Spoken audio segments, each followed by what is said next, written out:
Today we're looking at a set of news reports you've given us, all from the Pattaya and Banglamung area. That's right. And we're going to distill the key facts, try and paint a clear picture.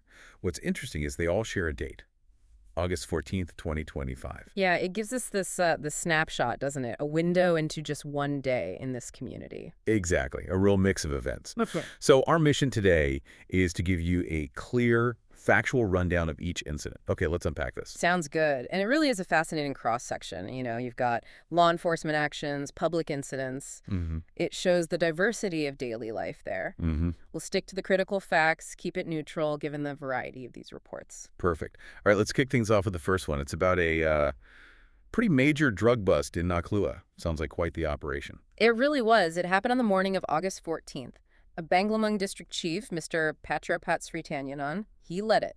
It was a coordinated effort. District officials, security folks, police from Banglamung and Pattaya city stations. They even invited the Pattaya news team along. Oh, interesting. So quite public then. Yeah, suggests they wanted some transparency, perhaps build community confidence. It was aimed squarely at, known drug issues in Na Kluea. Got it. So where did they actually hit?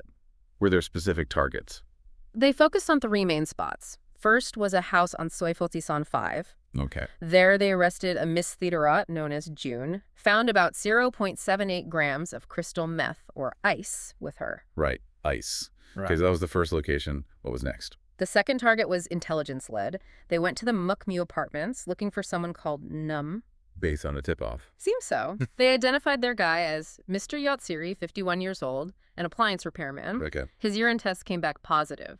And in his room, they initially found drug gear, 0.38 grams of ice, and 1 bag of ketamine. Ketamine too, right. But then, and this is the interesting bit, they found a purple knitted bag hidden up above the ceiling. Ah, hidden stack. Exactly. And inside that, almost 30 grams, 29.68 grams to be precise of ice, plus 10 yaba pills, the methamphetamine tablets. Wow, okay, so that location yielded quite a bit more. Definitely. The total from just that apartment was nearly 30 grams of ice, 10 yaba pills, and that bit of ketamine. Show some planning, hiding it like that. For sure. And there was a third place. Yes, not far away, less than 50 meters actually. A rented room, no specific name given. This one came up because of complaints from locals. Ah, community flagging it. Right. Said it was a hub for dealing and using. They detained the owner, Mrs. Rewitty, who's 63, found 3 other people there too, all tested positive for drugs. And what did they find in the room itself? More paraphernalia, lots of Ziploc bags, a straw for scooping drugs, and another 9.21 grams of ice. Okay, so quite a bit there. So if you add it all up from the 3 locations. The total haul was pretty substantial. Nearly 40 grams of ice altogether, the 10 yaba pills, that 0.38 grams of ketamine, plus all the gear. And the people arrested. All the main suspects were taken in for further investigation and legal proceedings. It really paints a picture, doesn't it? Proactive policing, but also the persistent drug problem they're tackling. Yeah, it shows how embedded these networks can be, even in the small area. Okay, so shifting gears now. August 14th wasn't just about planned police operations. No, definitely not. Our next source covers something much more chaotic, a motorcycle crash that apparently got pretty heated afterwards. Walk us through this one. Right, this happened later in the day, around 11:06 p.m. on the 14th, in Soibangkat 8, Pattaya. Okay, late night? Yeah. Rescue team arrived to find a Thai woman, Mrs. Jerarat Fatratsa, she's 49, critically injured, severe head injuries, abrasions. Her pink Honda Scoopy was overturned nearby. Well, that sounds serious. Did they say what happened? Well, paramedics performed CPR right there at the scene before taking her to the hospital. It was clearly very serious. And the other person involved? That was reportedly a young British man, unidentified, looked maybe early 20s. He was on an electric off-road motorbike. Electric off-road. Okay. And witnesses, what did they see? Multiple witnesses reported the same thing. They said he was riding recklessly, doing wheelies down the street. Wheelies in traffic. Apparently so. Yeah. And they claimed that right when the crash happened, he was lifting his front wheel, lost control, and slammed into Mr. Rat's bike. Oof. That's really bad if true. Yeah. Immediately raises questions about dangerous riding. But then it got worse. How so? Well, according to the reports, the British man started denying he was responsible, claimed Mr. Rat was at fault. After witnesses saw him doing wheelies. That's the report. And this denial, combined with what people saw, apparently angered the bystanders. Oh. Yeah, some of them reportedly attacked him. He ended up injured too. Police and rescue crews had a tough time calming things down. Wow, so it became a public order issue as well. What happened to the British man then? He got first aid and was taken to hospital. He had some friends with him, but they apparently refused to give their names to the police. Not very cooperative. So where does the investigation stand? Eyewitness accounts are pretty consistent about the reckless riding, the wheelies, almost hitting others before the actual crash. They maintain Mr. Rat was riding normally. But he's still denying fault. Reportedly, yes. So Pattaya police are now looking at CCTV footage from the area to try and establish exactly what happened. The investigation is very much ongoing. It's a tangled situation. Definitely sounds like it. Okay, moving from street-level incidents to a more institutional perspective. Right. Our third source also takes place on August 14th, but it's about the police themselves specifically, an evaluation of a national project called Stronger Together. What was this about? This is quite interesting, actually. It shows a different side of policing focused on community partnership. The evaluation took place at Pattaya City Police Station, 10 a.m. on the 14th. Okay. And it was a big deal. LT Gen Prajub Wongsuk, who is the Deputy Commissioner of the Royal Thai Police, led the delegation. High-ranking visit then. Very. It underscores the importance of this Stronger Together project nationally. Its main goal is getting the community involved in preventing crime, tackling local problems. It's funded under the 2025 budget. Makes sense. Who else attended, and why Pattaya specifically? Well, the evaluation committee was there, obviously, but they were welcomed by the Pattaya Police Superintendent, Paul Anextrathonyu, and crucially, local figures like the Chonburi Deputy Governor and the Banglamung District Chief, the same Mr. Pacharapat from the drug bust, actually. Ah, busy day for him. Seems like it. Plus, community partners, business people. Pattaya Station is classified as a large station, and this evaluation was part of a competition. The competition? Yeah, Pattaya is up against 9 other large stations from across Thailand. They're vying for a national ranking, with the top station getting an award on National Police Day in October. Okay, so there's an incentive to perform well. What did Pattaya showcase? They presented their achievements under the project. Things like successful anti-drug ops in Jomtien Soi 2 and 3 may be related to the kind of work we just discussed.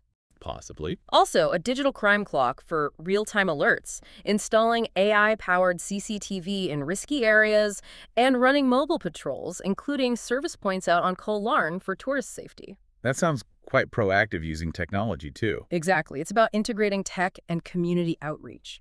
And how was it received? Did the community reps have anything to say? Very positively, it seems. People from local groups praised the teamwork with the police, talked about feeling safer, improved crime prevention, more confidence from residents and tourists alike. Good feedback, then. Yeah.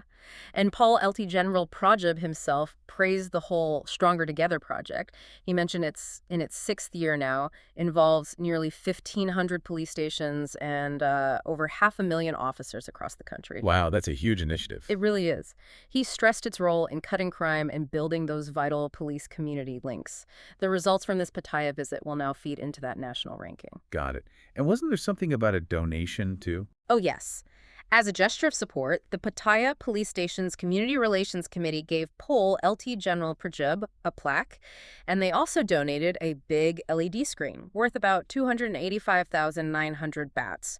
That's nearly $8,000 for the station's use. Shows strong local backing. Definitely underscores that partnership aspect they're evaluating. Okay, fascinating look at the community policing side. Now, for our final source from August 14th, we pivot again.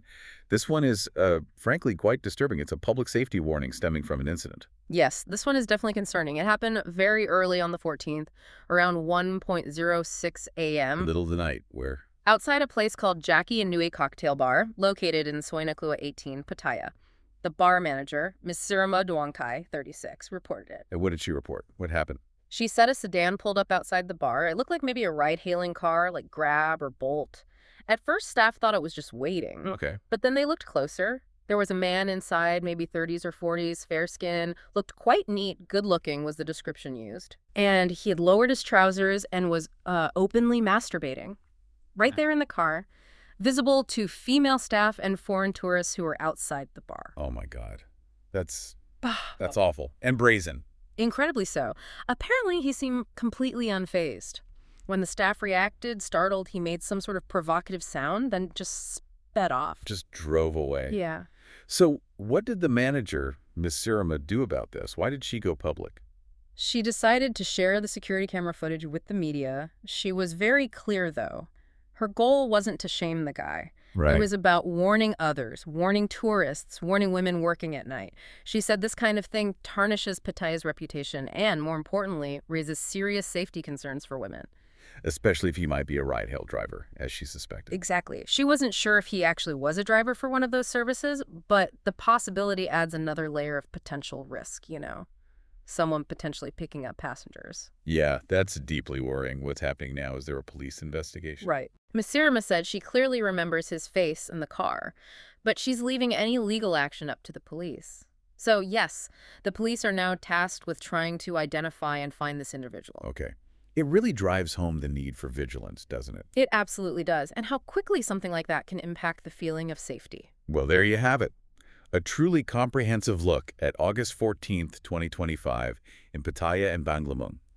We've seen a major drug bust, uncovering hidden stashes. The coordinated police work there. Then that chaotic motorcycle crash, spiraling into confrontation. Yeah, the unpredictability of it.